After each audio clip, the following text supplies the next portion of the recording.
Serial താരങ്ങളായ Chris വേണുഗോപാലിൻ്റെയും ദിവ്യ ശ്രീധറിൻ്റെയും വിവാഹം അടുത്തിടെയാണ് ഗുരുവായൂർ ക്ഷേത്രത്തിൽ വെച്ച് നടന്നത്.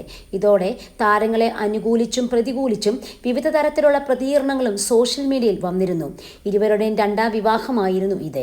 ക്രിസിൻ്റെയും ദിവ്യയുടെയും പ്രായവുമായി ബന്ധപ്പെട്ടായിരുന്നു കൂടുതൽ ചർച്ചകൾ വന്നിരുന്നത്. പിന്നാലെ തന്നെ ദിവ്യ തൻ്റെയും ഭർത്താവിൻ്റെയും യഥാർത്ഥ പ്രായം സോഷ്യൽ മീഡിയയിൽ വെളിപ്പെടുത്തുകയും ചെയ്തു. ഇപ്പോഴിതാ ക്രിസ് വേണുഗോപാൽ തൻ്റെ ആദ്യ വിവാഹ ബന്ധത്തെക്കുറിച്ച് തുറന്നു പറഞ്ഞിരിക്കുകയാണ്. ഒരു യൂട്യൂബ് ചാനലിന് അനുവദിച്ച അഭിമുഖത്തിലാണ് നടൻ കൂടുതൽ വെളിപ്പെടുത്തലുകൾ നടത്തിയിരിക്കുന്നത്. തനിക്ക് അംഗീകരിക്കാൻ സാധിക്കാത്തതായിരുന്നു ആദ്യ വിവാഹമെന്ന് ക്രിസ് പറഞ്ഞു. എൻ്റെ കുടുംബത്തോടൊപ്പം ഞാൻ നിൽക്കാൻ പാടില്ല എന്ന് പറയുന്ന ബന്ധമായിരുന്നു അത്. ഒരു തരത്തിലും അംഗീകരിക്കാൻ സാധിച്ചിരുന്നില്ല. എൻ്റെ മാതാപിതാക്കളെ എനിക്ക് നോക്കിയേ പറ്റൂ. വീട്ടിൽ ആരും വരാൻ പാടില്ല, ഫോൺ ചെയ്യാൻ പാടില്ല, പുറത്തു പോകാൻ പാടില്ല എന്നൊക്കെയായിരുന്നു നിബന്ധനകൾ. ഇതോടെ ഞാൻ ഒരു വളർത്തുമൃഗത്തെ പോലെയായി.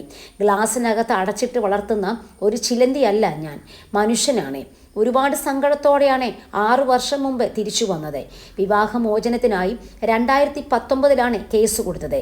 2022 വിവാഹബന്ധം പൂർണ്ണമായി വേർപെടുത്തി.